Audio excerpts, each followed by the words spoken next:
hadirat-Mu.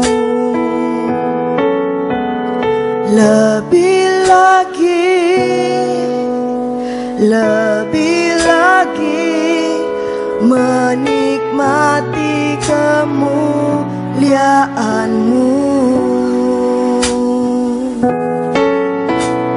Penuhiku Roh Kudus dengan kuasa urapan-Mu.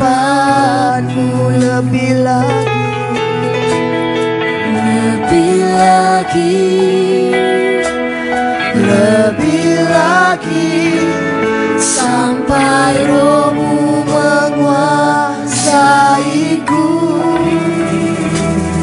Roh yang kudus jamahlah hatiku, jamahlah jiwaku. Kuasa-Mu mengubah hidupku.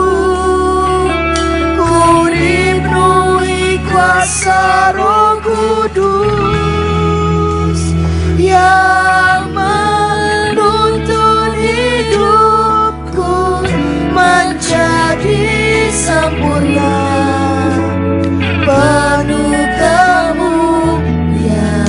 Saya rindu kaum wanita angkat pujian ini dari awal. Bawaku lebih dalam ya Tuhan. Biarlah ini menjadi doa kita semua di hadapan Tuhan. Masuk dalam hadirat-Mu. Kami mau lebih lagi Tuhan. Lebih lagi menikmati kemuliaan. Mari kaum pria di tempat ini saya undang, katakan penuhi aku Roh Kudus.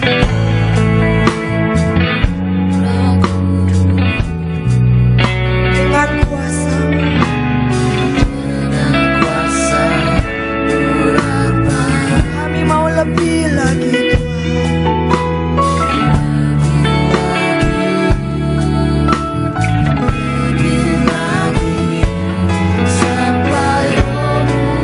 bersama-sama kita minta kepada Allah.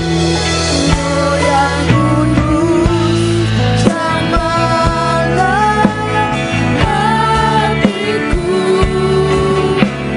jamahlah jiwaku.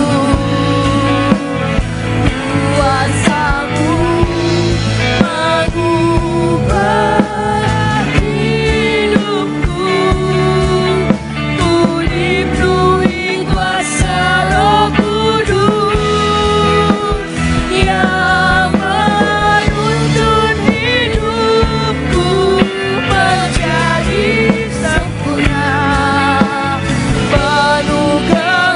Bapak dan Ibu, saya undang kita bangkit berdiri, kita sambut firman Tuhan.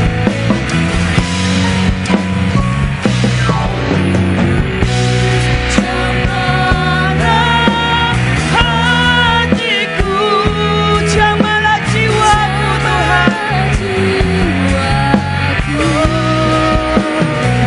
Kuasa-Mu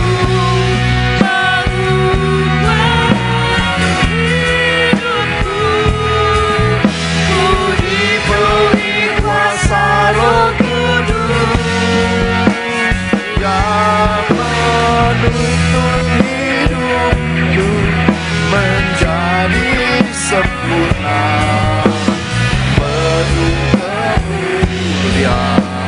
Yang menuntun hidupku, yang menuntun hidupku menjadi sempurna, penuh kemuliaan. Sekali lagi, yang menuntun hidupku, menuntun hidupku menjadi sempurna, penuh kemuliaan. Dan curahkan Roh Kudus-Mu terus mengurapi kami. Roh yang menguraikan kekusutan hidup, Roh yang membuat pengertian masuk dalam hidup kami, Roh yang terus memproses manusia dalam kami. Kami butuh Roh Kudus-Mu Bapa. Roh yang diminta Tuhan Yesus turun dari sorga itu memenuhi gereja Tuhan, memenuhi kami orang-orang pilihan-Mu. Ajarkan kami kebenaran firman-Mu pagi hari ini. Ajarkan kami dengan hati yang mau mendengar akan suara-Mu, hati yang mau taat akan setiap perintah-Mu.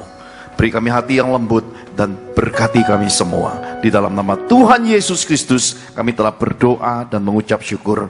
Mari semua kita yang cinta Tuhan Yesus sama-sama katakan amin. Shalom. Haleluya. Mari Bapak Ibu terkasih di dalam Tuhan, kita buka kebenaran firman Tuhan melalui Injil Lukas pasal 17.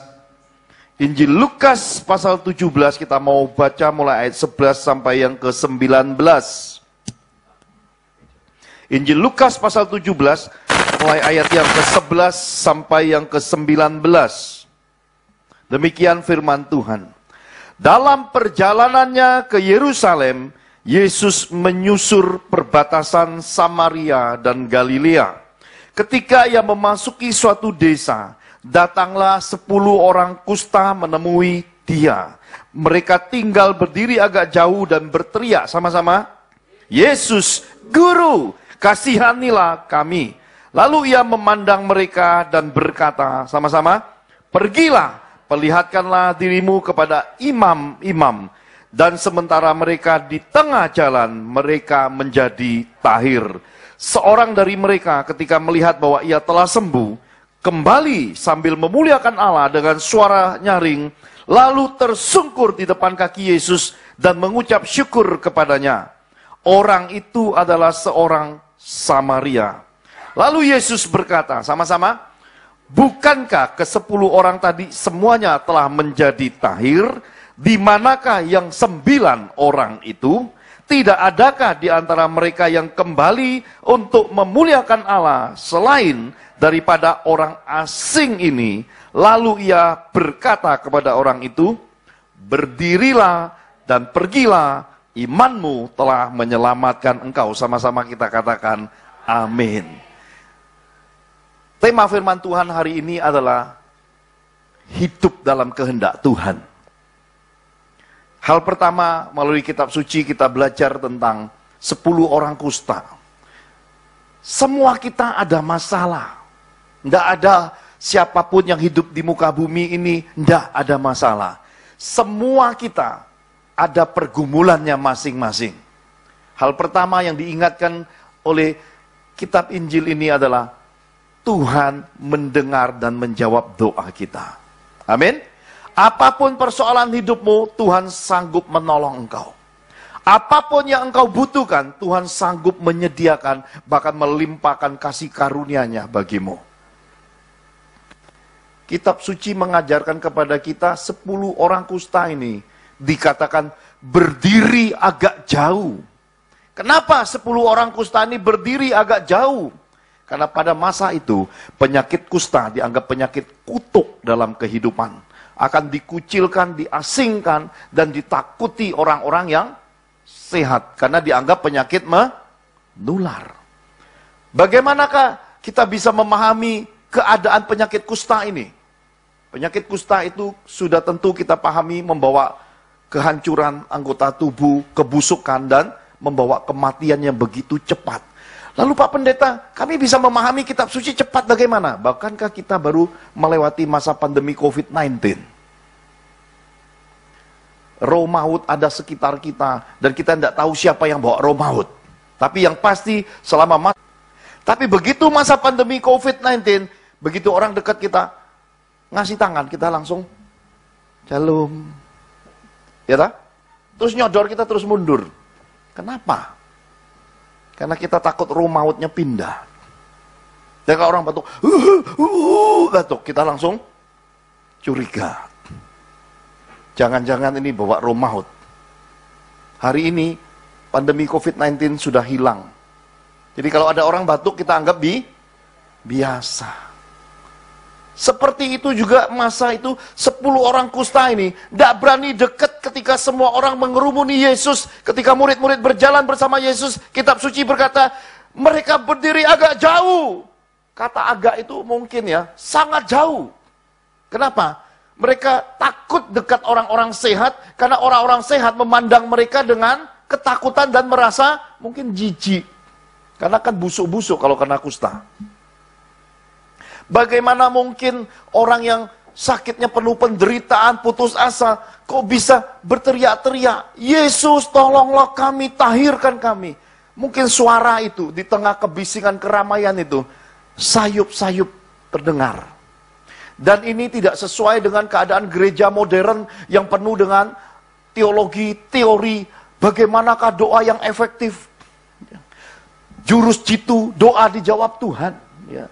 Cara berdoa sesuai kitab suci. Kita banyak diajar, tapi kitab suci berkata, orang kusta itu cuma teriak, mungkin sayup-sayup, mungkin murid-murid sekitar Yesus tidak mendengar. Tapi Tuhan mendengar. Ini yang terpenting harus kita pahami.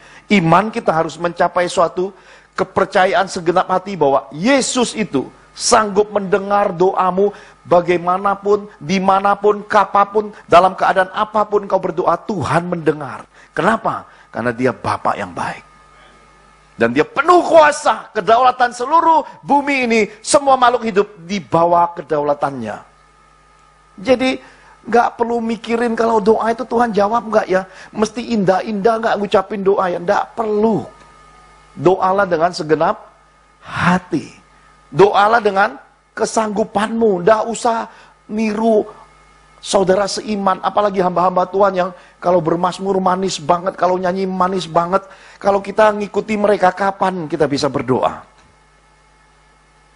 Betul?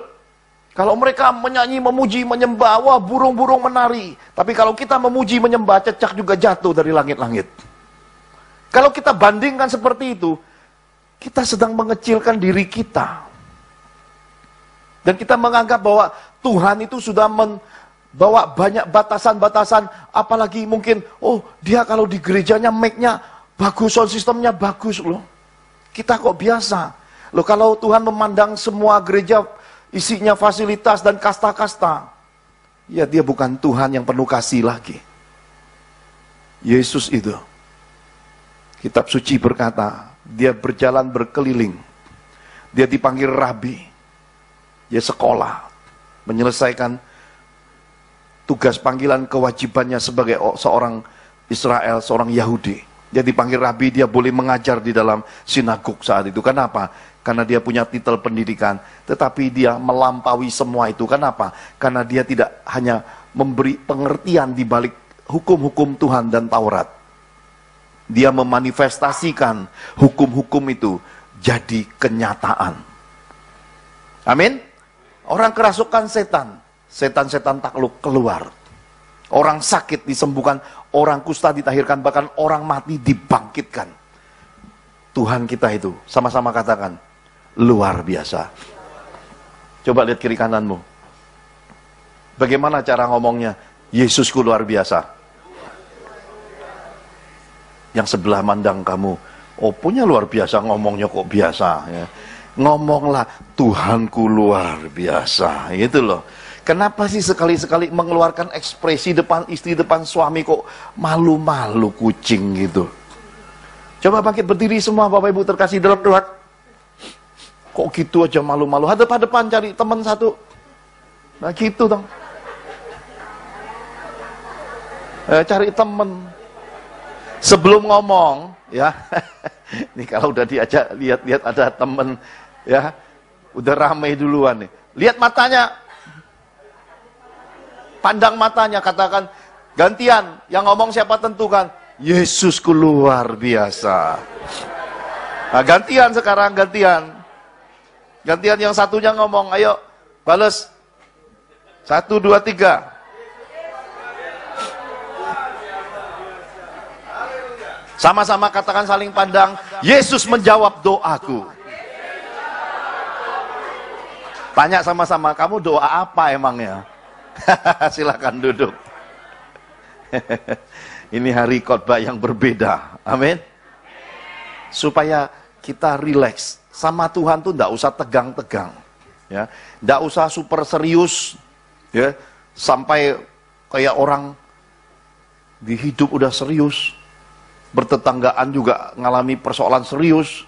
Kerjaan serius. Lihat rekening bank tambah serius. Ngapain di gereja kok jadi tambah tegang? Di rumah Tuhan, nikmatilah kasih-Nya. Amin. Nikmati hadirat-Nya. Dia menjawab doa, dan sebelum kamu ngucapin sesuatu, Tuhan sudah tahu. Cuma dia Bapak, dia pengen kita ini anak-anak manjaan sama Bapak, ngomong. Seorang wanita tahu enggak suaminya mencintai dia? Tahu enggak? Kalau enggak tahu kok mau jadi istrinya, kan enggak mungkin. Tapi dulu aku dikawin paksa Pak Pendeta. Ya salahmu kamu dipaksa mau. Dan di altar Tuhan ini tidak bisa tuker tambah kalau udah diberkati. Karena perkawinan kekristenan itu bukan mobil bekas. Ya, mobil bekas kalau beli, salah beli, besok kita tuker tambah. Di sini nggak bisa. Makanya sebelum memutuskan, timbang baik-baik. Kalau sudah jadi, itulah hidupmu. Bilang ke istri, nih hidupmu. Suami, nih tuh hidupmu. Ya. Biarpun nyanyi 7 suara, 7 warna, 7 kereta, ngoroknya luar biasa, tetap suamimu. Amin. Istri-istri senang. Kok tahu Pak Pendeta? Ya tahulah, memang begitulah hidup. Demikian juga suami-suami. Jangan hanya masa pacaran manis-manis. Ayo yang keluar ya, buka pintu. Mau makan apa disaji. Sekarang sudah melebar ke kiri ke kanan ya. Patoknya sudah meluas kemana-mana ya. Begitu jalan, gedebuk jatuh. Ih, nangka jatuh ya. Waduh, ini kemesraannya hilang kemana gitu loh. Tetap mesra. Sampai usia nanti kita senja tutup mata, kemesraan itu tidak boleh hilang. Makin tua makin mesra, makin istri-istri. Pak, inget itu Pak ya. Habis ini ke toko emasnya Pak Tanto. Jangan cuma ngomongnya pakai kata-kata cinta tok. Nyatakan juga sesekali jadi emas Pak. Ibu-ibu senang bagian ini. Amin. Soalnya zaman ini sudah berubah. Kalau dulu kita menyatakan ucapan selamat, selamat menikah, selamat berulang tahun, kemudian kedukaan kita kasih bunga-bunga. Sekarang kan bunganya bukan lagi bunga-bunga hidup. Malah bunganya bunga medsos sekarang. Ya tak? Keluarnya di medsos. Ada satu bunga lagi yang lebih bagus, namanya bunga deposito. Yang suka bunga katakan haleluya. Masih belum rileks ini, semua masih tegang. Karena berkat Tuhan itu masuknya pada orang yang jiwanya sukacita. Kalau Bapak Ibu tegang, malaikat bingung mau ngasih berkat juga. Dipanggil-panggil Bapak Ibu serius. Malaikat itu sampai nunggu di sampingmu itu. Ini mau nerima berkat apa enggak? Serius. Senyumlah di rumah Tuhan. Dia kiri kananmu. Kamu luar biasa pagi ini. Amin. Jangan lupa makan lontong balap. Tambahkan sedikit kupang, habis itu minum es degan. Bukankah ini ciri khasnya Sidoarjo? Haleluya. Tuhan menjawab doa. Saya diminta ngisi pelayanan pencurahan Roh Kudus. 2 hari sebelum saya ngisi firman, di rumah saya terjadi benturan. Istri saya naik ke kamar bilang, "Pak, akuariumnya pecah." Ya. Saya turun guduk. Akuarium ikan sepanjang 1 meter itu pecah. Kenapa? Karena diisi ikan yang super besar. Jadi anak bungsu saya minta waktu libur kemarin, libur lebaran, pengen mancing. Tuhan bilang sama saya, ikuti aja nak. Kenapa? Karena dia sedang skripsi, dia butuh refreshing, temeni dia mancing. Pergi mancing, saya juga nggak mikir, nggak nyangka bagaimana mungkin begitu besar kasih karunia-Nya. Anak saya itu kailnya kecil banget. Ya, banget kecilnya. Kecil banget. Terus begitu dia naruh umpan, itu kailnya sampai melengkung sampai bawah. Sampai dia bilang, "Pak, Pa, saya bilang, tenang, santai, langit belum runtuh, santai aja, santai. Gitu. Pa, panik. Kenapa? Karena dipegang begini, ini joran kancingnya melengkung sampai ke bawah hampir ketemu. Karena ada ikan yang besar gigit pancingannya. Wah, dia nahannya. Saya ngeliatin air bergejolak, semua orang berhenti mancing, mandang si bungsu ini.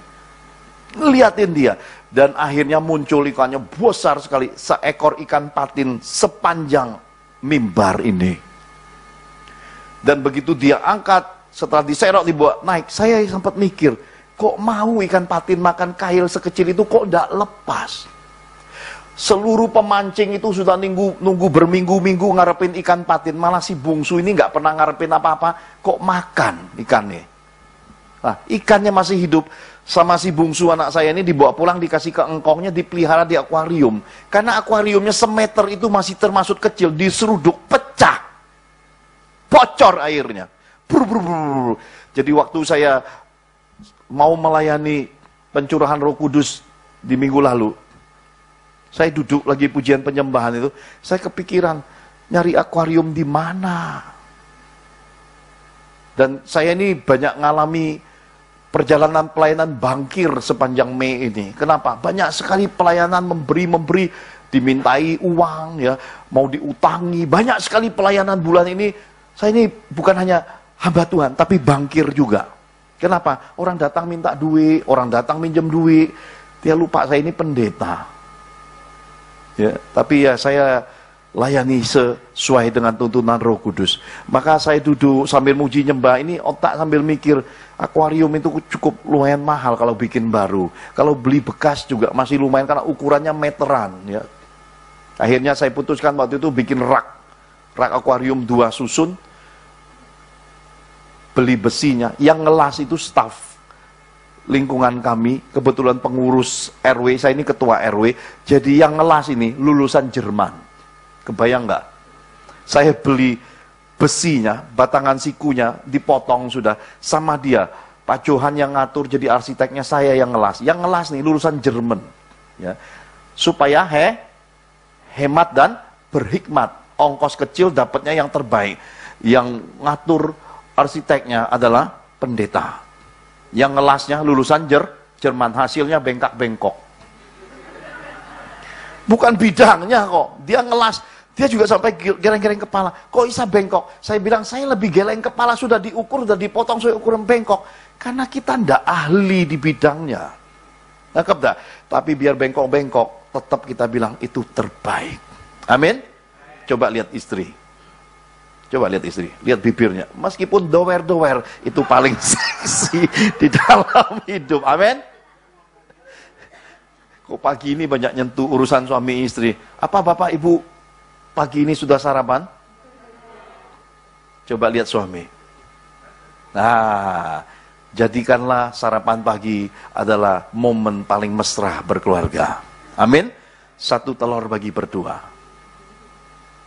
Semua kita nikmati sukacita yang terpenting.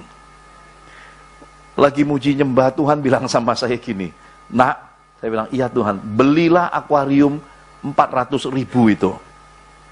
Saya dengar jelas sekali Tuhan bicara. Saya ini kan lagi gumul sesuatu, Tuhan bicara. Berarti ini kan jawaban doa. Nah, belilah akuarium 400.000 itu. Akuarium apa Tuhan senilai 400.000? Dan saya ini butuh 2 akuarium. Saya tidak mudeng Bapak Ibu. Selepas pelayanan dan selepas lawatan Tuhan, Roh Kudus bilang, kamu buka tuh situs jual barang bekas. Saya lihat ada 1 akuarium melengkung 1,2 meter dan cukup tebel, dan kemudian jualnya 650. Tuhan suruh saya nawar 200.000. Nawar enggak? Ya nawar. Oh enggak apa-apa, dimarahi orang terserah. Enggak kenal ini kok. Saya nawar. Pak, boleh enggak saya nawar 200? Tidak dijawab. Saya tidak apa-apa, tidak dijawab, karena memang keterlaluan kok. 650, nawarin 200. Tapi, itu cuma masalah waktu. Hitungan 2 jam kemudian, saya ambil. Berarti boleh. Loh, kok 200 dapat? Berarti masih sisa 200. Saya lihat lagi satu situs, ada lagi yang jual 200.000. Gelap-gelap fotonya. Saya pikir ini apa isinya? Ya sudah, saya bilang saya mau pergi lihat. Nggak ketok gitu akuariumnya. Cuma ketok gambarnya gelap-gelap. Memang yang jual itu wong kampung, wong Jawa. Bukan orang seni. Jadi fotonya tengah malam ngasal-ngasal cepret gitu loh. Ya. Jadi saya ini juga sama kampungannya. Kenapa? Taunya akuarium harga 200 cepret. Ternyata ukurannya 1 meter, tebelnya hampir 10 cm. Beratnya, begitu masuk ke mobil saya langsung ceper. Kenapa? 2 akuarium 400.000 itu berat. Dan itulah perjalanan sebelum saya datang ke pelayanan kali ini. Ngangkut akuarium. Di rumah kami itu ada ikan gurami bule. Ya, gurami padang ya. Itu dari kecil dipelihara, hari ini sebesar ini. Karena bibirnya besar, dikasih nama Jarwo. Ya, nanti kalau Bapak Ibu ada kesempatan ke Jakarta, monggo mampir, silakan hubungi istri saya. Ini Jarwo suka membaptis. Karena dia memang tipe gembala. Karena kalau datang ketemu tamu, ya, itu dia punya ekor itu suka dikebesin air kayak lumba-lumba itu loh, bisa ngelemparin air keluar. Jadi kalau Bapak Ibu datang ke rumah saya pasti kena baptis. Bus, ya. Sudah gitu Bapak Ibu akan disambut burung beo kami. Ni hao, haleluya, Tuhan Yesus berkati. Jadi kalau ke rumah saya itu disambutnya jawaban doa semua. Jadi Bapak Ibu tidak usah khawatir di dalam hidup ini. Kenapa? Tuhan tahu keperluan hidupmu. Tuhan tahu yang kau butuh. Dia bisa mengadakan hal-hal yang teramat mustahil. Kitanya yang harus punya hati yang rela dan benar-benar percaya. Jadi sudahlah, mulai hari ini janganlah berpikir kesusahan dan perkara yang tidak menyenangkan terjadi itu sebagai suatu kesakitan. Tapi itu adalah kesempatan Tuhan mengubah sesuatu yang baru datang dalam hidupmu. Dan ini menyenangkan. Jadi sekarang di rumah saya ada tambahan 2 akuarium. Ikannya sudah pindah ke tempat yang besar. Jadi kan nyenengin. Ya kalau Bapak Ibu datang, satu hari kalau nggak ada lauk kan tinggal kita bagi 2, bagi 3 masuk kompor bakar-bakar. Kan jadi pindang ikan patin ya. Siapa tahu satu hari jadi lontong patin. Kan kita nggak tahu apa yang terjadi. Yang mau katakan haleluya. Nggak mungkin kita kasih Bapak Ibu potong ikan patin. Haleluya. Jadi saya merasa dalam hidup ini, kok Tuhan begitu dekat dan begitu tahu yang kita perlu. Kok begitu ajaib mengatur semuanya. Jadi sudahlah, percayai saja. Yesus itu dahsyat. Katakan Yesus itu dahsyat. Yang kedua adalah bagaimana menangkap kehendak Tuhan. Jadi mukjizat itu Tuhan bisa adakan sekejap. Tuhan bisa memberkatimu yang biasa jadi kaya raya sekejap. Bisnismu bisa dilipat gandakan Tuhan dalam sekejap. Kamu punya, semua bisa Tuhan penuhi. Katakan amin. Kamu mau kaya, sekejap bisa jadi kaya raya. Kamu diberkati, sekejap diberkati. Penyakitmu disentil sedikit, sembuh. Persoalan keluarga, diberesin, sekejap beres. Yang jadi persoalan adalah, kitab suci minta sesuatu di dalam hidup kita. Bisakah kita menyenangkan hati Tuhan? Tuhan ingin kita saling mengasihi. Bisakah kita terus hidup sebagai anak Tuhan itu tidak jahat, tidak fitnah orang, tidak benci orang tua, tidak benci mertua, tidak benci sesama, bahkan musuh-musuh pun tidak dibenci. Bisa tidak? Bisa tidak ketika kita diberi Tuhan keuangan, uang ini tidak dipakai untuk membuat hidup ini jadi berhala. Uang itu dibelanjakan branded lifestyle, gak usah seperti itu. Bisa tidak uang itu dikelola dengan bijak, jadi berkat lagi mengumpulkan harta di sorga? Bisa tidak? Bisa tidak uang itu ditabur, disemai di ladang Tuhan, mengumpulkan harta dan mengambil bagian di dalam pelayanan di muka bumi? Bisa tidak kita punya hati? Bagaimana mengelola kepercayaan Tuhan itu akan terus naik dan tidak menjadi turun. Dan semua berkat ini jadi kepala. Dan ini akan jadi warisan anak cucu. Memiliki karakter seperti Yesus. Bisa tidak kita punya seperti itu? Kita harus menemukan kehendak Tuhan ini, Bapak Ibu. Saya teringat, ini hutang saya di ibadah pertama, hutang cerita. Ketika saya masih muda rohani, Tuhan beri saya beberapa buku. Salah satu bukunya adalah tentang seorang penginjil wanita yang bernama Kathryn Kuhlman. Nona Kuhlman ini kerap siaran radio, Bapak Ibu. Di masa penginjilannya, masa itu di negara belahan itu sedang terjadi musim es. Jadi suatu keadaan terjadi, ada suami istri yang hidup mapan, nyaman, punya 2 putra. Di musim es itu 2 anaknya main di halaman rumah main bola, 2 anak laki-laki. Suami istri ini di dalam rumah. Ya, mereka main-main hanya hitungan beberapa waktu, kemudian rumah mereka diketok. Dan diberi kabar, ada satu kejadian, maka suami istri ini tergopoh-gopoh pergi. Dan kakak adik putranya, dua-duanya tenggelam, membeku di danau itu. Ternyata si bola jatuh. Adiknya pergi ngambil, nyemplung. Kakaknya pergi selamatkan adiknya, ikut nyemplung. Dua-duanya meninggal dunia. Papanya frustasi. Mamanya nggak tahan kesakitan. Maka papanya menenggelamkan hidupnya, mabok-mabokan. Gudangnya di atas itu dibikin minuman. Dia mabuk setiap hari, hanya melupakan kesedihannya. Mamanya tidak bisa lagi ngomongin papanya ini, suaminya ini, nggak bisa ngomong. Jadi hidup seperti itu. Sesuatu perkara terjadi. Terkadang dalam hidup kita Tuhan mengizinkan hal-hal yang nggak enak, nggak nyaman, dan sekejap semua itu terjadi. Tiba-tiba kita bisa dibenci keluarga, tiba-tiba orang tua bisa nyakiti kita, atau bisa tiba-tiba sahabat atau teman kerja bisa korupsi, bisa bawa kabur uang kita, bisa sekejap tiba-tiba kita merasa kok jahat banget mertua. Semua hal bisa mematikan hidup kita, sekejap Tuhan izinkan terjadi. Dan suami istri ini mengalami kehidupan yang saya berkata tak mudah untuk menjalani semua itu.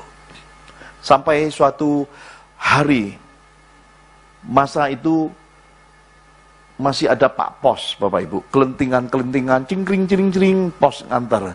Dan suatu hantaran surat, suami yang turun dari loteng dalam keadaan mulai antara sadar dan masih mabuk, bertemu Pak Pos. Lalu sebelum pamitan, si tukang pos berkata, "Sudahkah engkau mengenal Tuhan?" Si pria ini di dalam catatan buku itu berkata, rodok tersinggung. Kenapa? Aku ini kan ke gereja. Tiap minggu naik gereja, meskipun hari-hari di luar gereja mabuk, tapi aku ini kan bergereja. Ya. Ngomong membalas ucapan Pak Pos itu dengan kata-kata, kan aku ke gereja. Lalu si tukang pos berkata, gereja dengan Yesus itu berbeda. Mengenal Tuhan dengan rajin ke gereja adalah 2 hal rohani yang berbeda. Pergilah si pos ini, dan pria ini yang kehilangan 2 putranya ini lari ke atas loteng. Di tengah kumpulan banyaknya botol-botol minuman keras, dia menyingkirkan botol, bongkar-bongkar. Dia mencari satu di dalam hidupnya, Alkitab yang sudah lama usang tersimpan sejak kedua anaknya mati.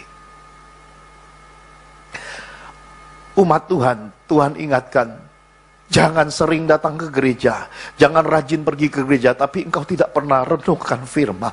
Engkau tidak pernah bertekun di dalam hukum-hukum Tuhan. Engkau tidak punya hubungan pribadi dengan Tuhan. Jangan sampai melayani, tetapi tidak kenal siapa Tuhanmu, Bapak Ibu. Si pria ini akhirnya memilih, ambil kitab suci, semua minuman keras, botol-botolnya dibuang semua. Istrinya memandang suaminya dengan keterkejutan, dan dia tidak tahu bahwa itu Tuhan sedang mengirim kabar baik lewat seorang tukang pos. Hari itu hari panggilan Tuhan, hari kelahiran baru bagi pria yang sedang kedukaan yang luar biasa ini. Dia buang semua, dan dia memilih loteng itu dibersihkan. ingatan akan anaknya, dia padankan kitab suci, dia cari Tuhan, Bapak Ibu. Dalam kisah kesaksian itu, kemudian keluarga ini dipulihkan, mereka bahkan diangkat di dalam kehidupan bisnis. Lalu pelayanan Nona Coleman, sepasang suami istri inilah yang menopang dan memberangkatkan banyak orang untuk dipulihkan dengan bus-bus yang begitu banyak. Mereka dapat berkat uang, mereka salurkan untuk Tuhan. Ini pesan buat kita. Kalau Tuhan panggil engkau melayani, melayanilah menurut panggilan Tuhan. Jangan merebut jabatan orang. Janganlah terbius dengan altar Tuhan. Jikalau engkau tidak dipanggil di altar, jangan berdiri di altar. Panggilan Tuhan itu semuanya ada upah, ada penghargaan Tuhannya. Dan tidak usah kejar puji-pujian umat. Dihormati, disanjung tuh nggak perlu dikejar. Penghormatan Tuhan itu yang harus dikejar.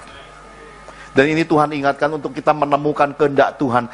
Apapun yang Tuhan kehendaki dalam hidupmu itu yang terbaik. Kalau engkau seorang pendoa syafaat, tersembunyilah berdoa. Nggak usah orang harus dengar engkau doa kencengnya, nggak perlu. Ya, kalau engkau dipanggil jadi seorang bendahara sorga, Tuhan akan berkati engkau dengan keuangan, dengan benih-benih berkat bisnis, lipat gandakan pekerjaanmu, bisnismu, semaikan itu, dan tersembunyilah. Nggak usah terhormat lagi duduk di depan, terpandang namamu mesti ditulis, nggak usah semua itu, karena upahmu di bumi, di sorga engkau udah dapat lagi. Ya. Dan jangan karena engkau mendukung pekerjaan Tuhan, menyemaikan banyak uang di rumah Tuhan, kemudian ingin minta jabatan, ingin ambil bagian pelayanan, itu sudah sesuatu yang keliru dan tidak mencapai kehendak Tuhan dan hati Tuhan, Bapak Ibu. Karena saleh, rajin ke gereja, tidak menjamin orang mengenal Yesus Kristus, Bapak Ibu. Tapi orang yang mengenal Tuhan, mereka akan hidup di dalam pilihan dan kehendak Tuhan. Ini kuncinya, Bapak Ibu. Jadi supaya kita bisa menangkap hati Tuhan ini, marilah mulai hari ini kita mulai membuka diri untuk Tuhan koreksi hidup kita. Jangan cepat tersinggung. Ditegur sedikit, baru dikoreksi sedikit, langsung tersinggung. Dan orang yang cepat tersinggung, cepat marah, sulit untuk diajar. Tenangkan diri. Orang yang tenang diri adalah murid Yesus yang dapat diajar. 3,5 tahun Tuhan tunjukkan mukjizat kepada murid-murid. 1 hari penyalipan itu menjungkir balikan semua hal di dalam kepribadian murid-murid. Tetapi ketika mereka bertenang, meskipun mereka sudah coba dengan segala upayanya menjala ikan di Danau Tiberias, tidak ada hasilnya. Kalau Tuhan sedang membuat engkau bertenang, tidak usah kerjain apa-apa, duduk diam aja. Meskipun tidak kerjakan apa-apa, meskipun tidak pergi kemana-mana, meskipun hanya online, kata Tuhan, itu terbaik dalam hidup. Kenapa? Masamu, masa menantikan ada di waiting room-nya Tuhan. Tidak usah pusingkan. Kenapa? Karena segala sesuatu masih dalam kontrol dan pengaturan Tuhan. Dan ketika waktunya tiba, lihat murid-murid, Yesus kasih ikan bakar. Dan ketika luapan itu sampai kepada seorang Petrus, dia tidak tunggu-tunggu lagi, langsung tenggelam, nyebur, berenang, mengejar Yesus. Ingat Bapak Ibu, bukan mengejar pelayanan, bukan mengejar jabatan, bukan mengejar uang, bukan mengejar puji-pujian dan kehormatan rohani, tapi mengejar Yesus, itu kuncinya. Amin. Siapa yang mau mengejar Yesus? Biar Tuhan datang di hidupmu mulai hari ini. Amin. Lihat suamimu, katakan, kejarlah daku kau kutangkap. Amin. Itu terpenting. Mengapa kita harus seperti itu, Bapak Ibu? Mengapa? Bahwa mukjizat bukan patokan bahwa orang itu sudah pasti hidup benar di hadapan Tuhan. Karena 10 orang kusta cuma 1 kedapatan yang dihargai Tuhan karena datang bersujud mencari Yesus. Mungkin Tuhan bisa membuat banyak businesswoman, banyak businessman di dalam rumah Tuhan diberkati dengan kekayaan di dalam bisnis. Belum tentu dari 10 ada 2 atau 3 yang dikenal, kecuali yang benar-benar berbalik kepada Yesus. Ingat, Tuhan menitipkan keuangan padamu, Tuhan mempercayakan bisnis padamu bukan tanpa tujuan. Sadari itu. Kalau engkau berani berkata, yang ada padaku semuanya punya Yesus, semua kesuksesan dan hidupku ini anugerah semata, maka engkau harus tahu panggilan Tuhan. Engkau harus tahu tujuan Tuhan di dalam hidupmu. Supaya apa? Supaya berkat itu dapat dikelola menurut kehendak Tuhan. Amin. Mengapa seperti itu? Karena yang ketiga, Tuhan pesankan kepada kita bahwa di dalam hidup ini ada banyak orang terjebak. Kenapa? Kembali ke manusia agamawi, kembali ke manusia lamanya. Ada banyak orang ketika susah kemudian dipulihkan, ketika miskin diperkaya, ketika sakit disembuhkan, ketika keluarga hancur dipulihkan, ketika segala hal tidak mungkin kemudian beroleh sesuatu yang luar biasa, mereka lupa budi, lupa diri. Makanya Bapak Ibu, sahabat saya dulu suka berkata gini, bro, ojo jadi pendeta bro. Yang Tuhan percayakan di hidupmu itu banyak orang besar, banyak orang-orang terkenal, banyak pejabat mau itu bro. Mereka pasti butuh pelayananmu. Jadilah spiritual advisor bro. Ya Tuhan, itu ngomong lewat sahabat saya seperti itu. Karena apa bro? Karena yang kamu punya itu, ketika kamu melayani umat, mereka tidak hargai bro. Ya, mereka lupa diri, lupa budi, dan ketika dipulihkan, diberkati, kamu tuh nggak akan dapat dihargai apa-apa bro. Tapi beda bro sama orang-orang yang menghargai apa yang Tuhan taruh di dalam hidupmu. Kenapa? Karena sahabat saya ini melihat langsung di balik ketidakpercayaannya kepada pelayan-pelayan Tuhan lagi. Saya melayani hal-hal yang saya juga berkata, ini semua benar-benar Tuhan. Menyeberangi orang mati Bapak Ibu. Ya. Di beberapa kota Jawa Timur nih ada orang-orang yang tidak bisa mati. Kenapa? Karena profesi masa mudanya membuat orang-orang mengutukinya ketika sudah tua. Itu tinggal tulang kulit tidak bisa mati. Sudah jatuh miskin, berobat habis. Sampai anak mantu cucu kesusahan. Saya nyeberangi mereka mati. Saya yang layani. Dan saya melihat jembatan hidupnya putus. Saya yang minta kemuliaan Tuhan turun. Bisa mati. Ini sahabat saya ini suhu sampai ngamuk-ngamuk dan berkata, ojo gitu bro, kamu merusak tatanan langit. Orang itu harus menderita karena semua kejahatan masa muda. Kamu kok tolong dia mati segampang itu? Saya berkata, bukan saya. Saya tidak memandang yang mati, saya memandang yang masih hidup. Kasihan, kasihan, karena hidup miskin itu berat. Dan Tuhan memberi saya kepercayaan boleh meminta belas kasih sorga dan menyeberangi orang-orang ini. Jadi banyak pelayanan saya ini pelayanan-pelayanan yang tidak masuk akal Bapak Ibu. Jadi lalu keluarlah satu bahasa lucu dari teman ini. Dia berkata, kerbau yang punya susu, sapi yang punya nama. Coba sama-sama katakan, kerbau yang punya susu, sapi yang punya nama. Nangkep gak Bapak Ibu? Kadang yang kita minum itu belum tentu susu sapi, tapi bisa juga susu kerbau. Tetapi yang kita kenal adalah susu sapi. Dalam kehidupan gereja, Tuhan juga ngomong gitu. Terkadang saya dipakai untuk membuka banyak area kekusutan umat Tuhan. Orang bergumul suami, orang bergumul bisnis. Saya banyak melayani, tapi giliran mereka dipulihkan, diberkati, saya itu nggak pernah dapat bagian. Karena yang dapat bagian itu si sapi. Kenapa? Hamba-hamba Tuhan yang sebenarnya tidak ikut andil di baliknya. Mereka yang disanjung dipuji. Kenapa? Karena yang saya layani ini 9 orang kusta yang kembali kepada agamawi, yang lupa diri, lupa budi, lupa Yesus dalam hidupnya. Maka saya ini kalau Bapak Ibu diberi Tuhan kesempatan bisa melihat Dr. Johan ini rumah di sorganya besar sekali. Kenapa? Di dunia saya mengalami hal-hal yang tidak menyenangkan, tapi saya selalu fokus pada Yesus, maka upahnya terkumpul di surga. Ya, tidak usah pusingkan merek siapapun yang dapat pujian di dunia, tidak masalah. Yang penting Tuhan disukakan. Amin. Sama-sama katakan, kerbau yang punya susu, sapi yang punya nama. Jangan sampai ya, hai pria-pria suami-suami yang ngurusi kamu dari bengek, ya, yang ngurusi kamu dari jelata, yang ngurusi kamu dari tidak ada apa-apa, istrimu. Tapi begitu kamu sukses, yang kamu urusi si sapi. Ngerti? Ada banyak wanita hancur hidupnya apa? Karena dapat suami tidak tahu diri, tidak tahu budi. Makanya kembalilah seperti anak-anak. Di SD, apa yang kita pelajari? Apa yang kita pelajari di SD? Ini budi. Ini ibu budi. Sekarang tambahkan ini istri budi. Itu yang nggak diajar dari dulu. Istri budi ini nggak pernah disebut. Mulai sekarang mesti sering bilang, ini istriku. Ke siapa-siapa harus kenalkan istrinya. Kenapa? Kesuksesanmu tanpa seorang istri di sisimu itu tidak mungkin punya. Amin. Dan seorang istri jangan berjalan di depan suami. Tidak usah perkasa ya. Apa-apa kamu maju. Sementara suamimu malu-malu kucing di belakang. Jangan ya, jadilah tetap istri meskipun perkasa di belakang, meskipun tetap di belakang, orangnya tidak ketok, suamimu yang kelihatan. Jadi orang juga kagum cara hidup berkeluarga. Suaminya itu lembut, tapi kok ada auman singa Yehuda, di belakangnya ada singa Yehuda ya. Di Sidoarjo ini ada sedikit yang saya mau kasih tips buat kaum wanita. Ojo lagi rambutnya semua terlalu turun-turun ke bawah. Ya.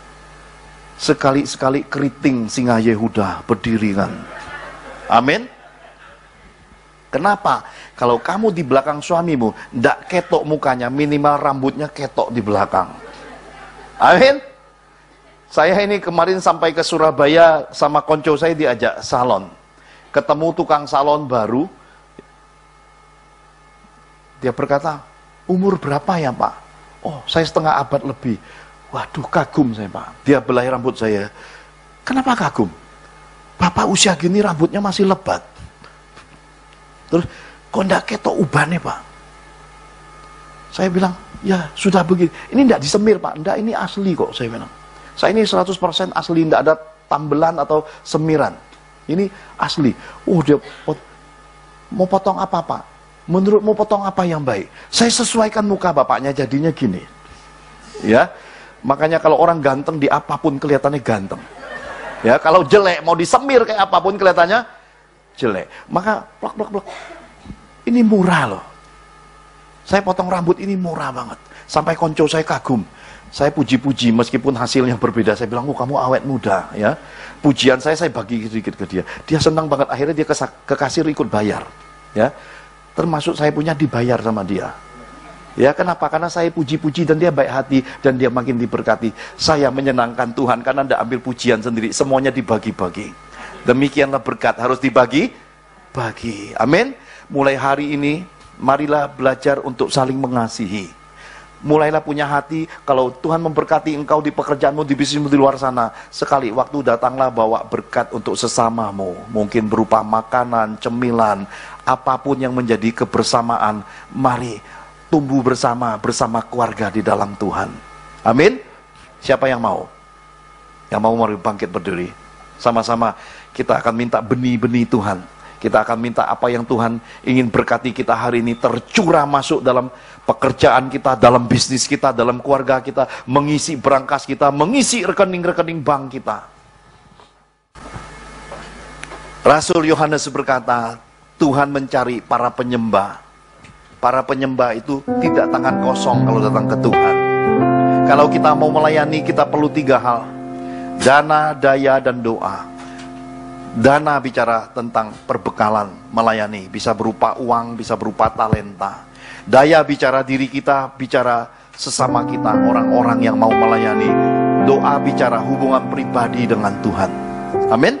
Apapun yang kita perlu, Tuhan menjawab doa. Mari angkat kedua tanganmu, sama-sama kita naikkan pujian ini sebagai untayan doa kita di hadapan Tuhan. Menyembahmu seumur hidupku, memujimu sepanjang usiaku. Oh Yesus Tuhan, Kau mulia, Kau yang layak disembah. Menyembahmu seumur hidup. Mari dengan segenap hati memujimu sepanjang usia.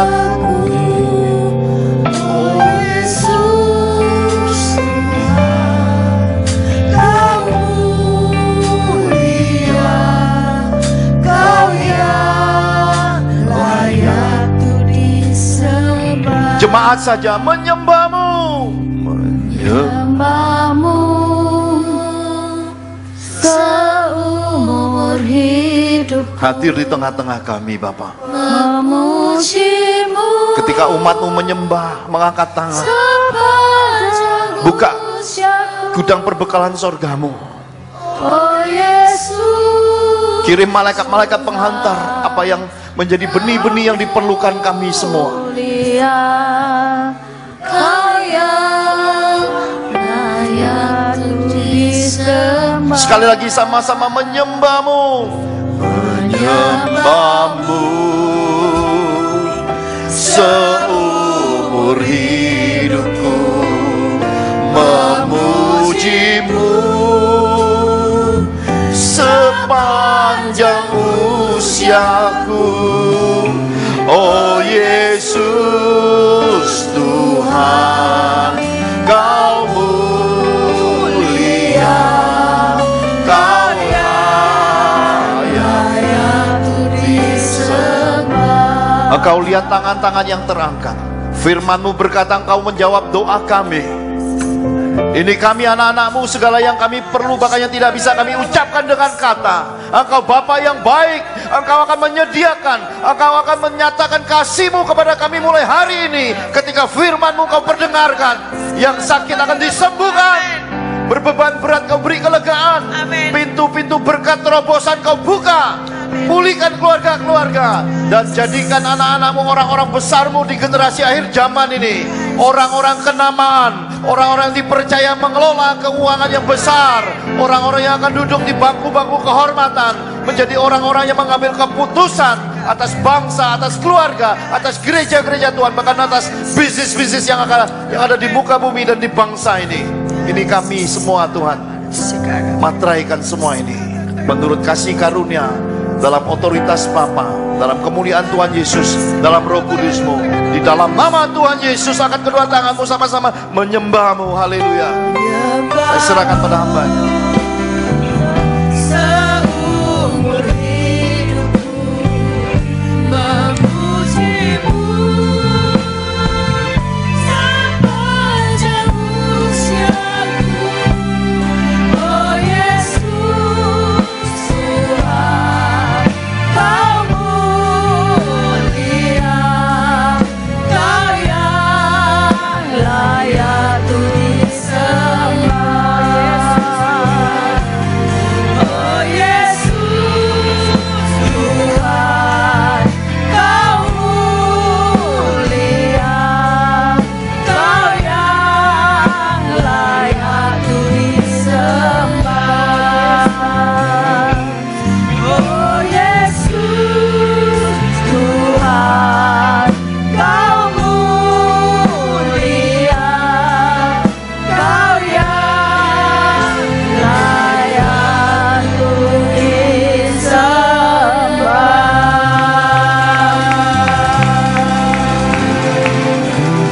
Terima kasih untuk kebenaran firman-Mu Tuhan. Terima kasih Roh Kudus. Terima kasih Engkau sudah mengirim Bapak Johan jauh dari Jakarta untuk membagi berkat buat kami. Terima kasih, biarlah kami punya kekuatan untuk melakukan firman-firman-Mu ini. Berkati keluarga Pak Johan sampai ia pulang kembali ke Jakarta. Kalau besok mau ke Mojokerto, Tuhan iring perjalanan kami semuanya dalam kuasa kasih Kristus. Berkati keluarga besarnya, ketiga putra-putrinya, supaya mereka tetap sehat, kuat, dan tetap bersemangat untuk mengiring Tuhan. Mari kita mengangkat kedua belah tangan kita untuk menerima berkat Tuhan. Kami percaya yang sakit sudah disembuhkan, yang kekurangan sudah diberkati, yang ada masalah sudah mendapatkan jalan keluar. Tuhan Yesus memberkatimu, Tuhan Yesus melindungimu, Tuhan Yesus menghadapkan wajahnya kepadamu dan memberi engkau kasih karunia. Tuhan Yesus menghadapkan wajahnya kepadamu dan memberi engkau damai sejahtera. Terimalah segala berkat ini dalam nama Bapa, Putra, dan Roh Kudus yang percaya bersama-sama katakan amin. Tuhan Yesus memberkati.